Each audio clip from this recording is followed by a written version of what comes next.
This very important weekend for Craig Breslow, looking at ways to improve this baseball team. So they returned to Fenway, very important series with the Yankees after a bit of an all-star break hangover and a 1-5 road trip. And so hopefully there is help out there in some way, shape, or form for this Boston Red Sox team. And there is a very happy man that works for the Yankees when Alex Cora got his new contract, and that would be Aaron Boone. Because if the Sox swept this weekend and Cora was still a lame duck, my guess is there would be many people in the Yankees organization really salivating over the prospect of having Cora there. And it's interesting. I heard Francesa has a podcast now, and it popped up on my YouTube feed yesterday, and the natives are saying almost exactly what we're saying in New York about the Steinbrenner family as what we're saying about the Henrys. They only care about a full stadium. They're not as invested in the day-to-day operation of the team. If George Steinbrenner was still alive, people would be fired after the Yankees go 0-4 against the Mets this year. They have had a really rough go of it. I don't think they've won a series at home in over a month. So it'll be interesting this weekend. Obviously a huge series. And Sam Kennedy, a quick note, we mentioned it earlier in the show, but he spoke with Mass Live following Craig Breslow's interview with us, sort of trying to minimize expectations about the deadline, saying that you require a trade partner and that, we don't want to say things that don't come to fruition. Is he tamping down the expectations? I thought Craig Breslow yesterday was the best that he's ever been on this show. Like, he was open and said they're going to add and said, so he's put himself in a position where if they don't do something that is somewhat significant, then he's out there and on the record saying that they need to add to this team. So I was happy to hear that yesterday from Craig Breslow. I also thought it was very honest of him to say that the reason that a deal didn't get done between Cora and the Red Sox before the season and now was the fact that they both needed to feel each other out and see if they liked each other, if they liked working with each other. I don't think a lot of people would admit to that. I think that they try to paint a picture, teams try to paint a picture that everybody's, best friends off the bat. And that's a real working relationship that you have to work on and make sure that it's good for the long term. 3 years is a long time for the two of them. So I thought that was really interesting. Yeah. Well, 401 texter from Rhode Island on the Subaru of New England text line, which is 37937. Find your authorized Subaru retailer at SubaruofNewEngland.com. Was surprised yesterday hearing Craig Breslow on this show say that he was going to be a buyer because he didn't expect that. In this economy? Right, in this economy.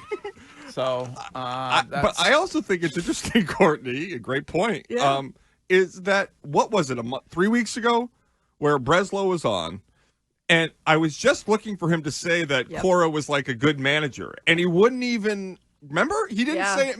You made a point after to say, why wouldn't you just say, of course we want him here, like he's the best, we love him, I hope it works out. So the fact that he didn't is telling that it took them a long time probably to get on the same page. And I think what you said yesterday is accurate, almost as good as my premonition about you having a good lead, was that this does mean he's been given some assurances that there's going to be investment into the product, because the timing would suggest that Cora believes fully that this organization is going to do the right thing. The team wanted to get him locked up. They could have done this a month ago or a month from now.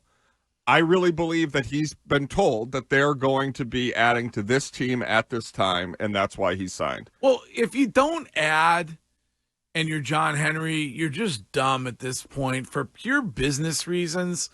Like, the Patriots are in flux. Totally. So you have an opportunity to seize the attention of the region this fall. And you're close. And even the Celtics and Bruins, both very good teams, Celtics reigning champions, like outside of the opener when they raised the banner at the Garden, like the fall is wide open Yeah. because the regular seasons for those two teams is relatively irrelevant. Well, also the Celtics don't. That when they raise that banner, Game 1 is like October 17th Right. or whatever. Yeah. You're already World Series in the World Series. So it's a giant opportunity, and they're just dumb if they worry about, unless you have to part with. I mean, we talked about this a couple weeks ago. I guess you have to think about it if you have to part with a top 5 prospect in your mind. I mean, Marcelo Mayer is now Top 10. Some are calling him the second best prospect in Major League Baseball. So you obviously don't want to do that when it comes to your future. But looking at the Red Sox championship teams, 04, they traded prospects for Pedro. They traded prospects for Curt Schilling. The 2017, they traded Hanley Ramirez for Josh Beckett and Mike Lowell. You go up and down their championship teams, they have utilized top prospects to bring in talented players that help them win championships.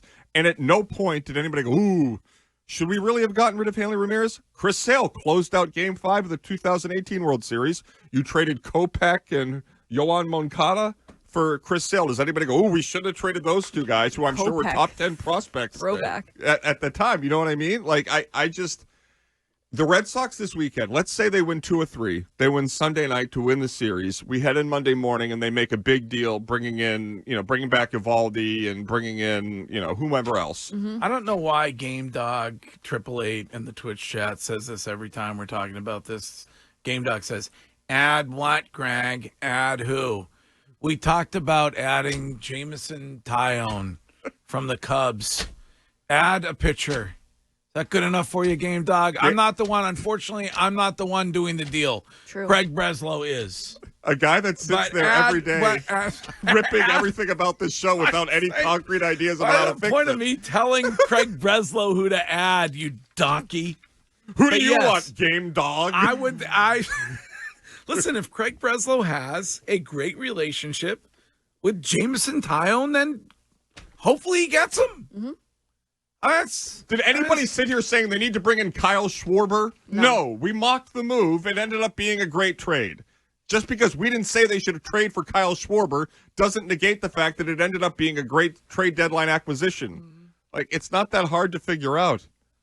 Yeah. I mean, I don't know who's available. I'm not privy to these conversations. But this weekend, Greg, what if the Yankees acquire Tyone, and you don't while they're in Fenway Park? I mean, there's going to be an opportunity to second guess. You're going to see what guys go for. You're going to be able to compare it to an equivalent prospect in the Red Sox system. And I think the vast majority of Sox fans, maybe outside of Mayer, would sit back and celebrate a team bringing in talent for a prospect. And it would only be good for John Henry. The city's losing the owner that everybody loves. People are falling off the Robert Kraft bandwagon. The Jacobs have always been under scrutiny. Right. The fact that you're John Henry, and a lot of people have been asking for you to do something for a few years now, to do something right now, right after getting Alex Cora locked up for 3 years, win some people back. Like, what's there to lose? No, and I mean, the road trip performance post All-Star break is a little bit alarming, but I think that you can, maybe blame that on, bullpen injuries and just the general, lack of focus around the All-Star break, which seems to happen to this team, or at least has happened to this team the last 3 out of 4 years. And I think they win 2 out of 3 in Colorado if Kenley Jansen is there for that extra innings loss. They had the Saturday night game in LA. It's not like they got boat raced like they did yesterday in every one of these games. They were competitive with the Dodgers in a close series, and the things fell apart yesterday in Colorado. But they're rested.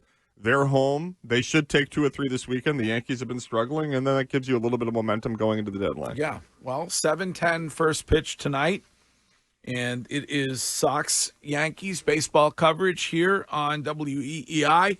Is presented by T-Mobile. Switch to T-Mobile, and you get tons of benefits and still save on every plan versus AT&T and Verizon. Use their savings calculator to find out how at T-Mobile.com/switch. This is David from Florida. Hey, David. Good morning. What's up? I'm trying to get you off speaker. There we go. First of all, you guys are absolutely right, Chris. About prospects. That's all they are. All they are is commodities. There are, as we all know, there are no guarantees. And I mean, of course, you're not going to unload every single one of them, but you use them as commodities to get. You need a balance in any sport, in any business. You need balance. This team has no veterans to hold them together, and that's the difference with that. So it's just ridiculous. Bring back Dombrowski, as far as I'm concerned. Well, I mean, honestly, you can't. I mean, listen, if Craig Breslow, What's his first name? Craig Breslow, says what he said yesterday on the show and then is unable to get a deal done, unable to get a deal done, then I'll have an issue with it Monday morning, or sorry, I have an issue with it Wednesday morning. But at this point, you got to give the guy credit. I mean, he brought Andrew Bailey. I don't give him any credit. Oh, come on, why not? Why? He's done nothing yet. He sounds like a sycophant. He's done nothing yet. I mean, I give him. I don't like the way he talks. I don't like the way he presents himself. He's done nothing yet. I mean, they were able to lock up Cora, which is you sound like a hater. All right, you're right. They locked Cora up. They got Andrew Bailey in here. You got guys that are pitching that you may not have. I don't know. Did you expect the season that you were going to get from Tanner? I think they should have already made a trade. I mean, who says you have to wait to the deadline to make a deal? They should have already made a deal. The rest of the marketplace does. And I would also say this, David, that if you told me after the injuries right during camp, how many pitchers went down when they started the season? From Giolito up and down the line. Tristan Casas missing 2 months. Yeah. That you'd be 7 games over 500 at this stage of the season? I would have signed up for that in a heartbeat. Who wouldn't? Listen, we'll rip the guy. We have if they don't do anything, but I don't know how today you're sitting there miserable about it. His performance is different from the way in which he sounds in an interview. He may have some nerd tendencies. Doesn't make him a bad person, Shime.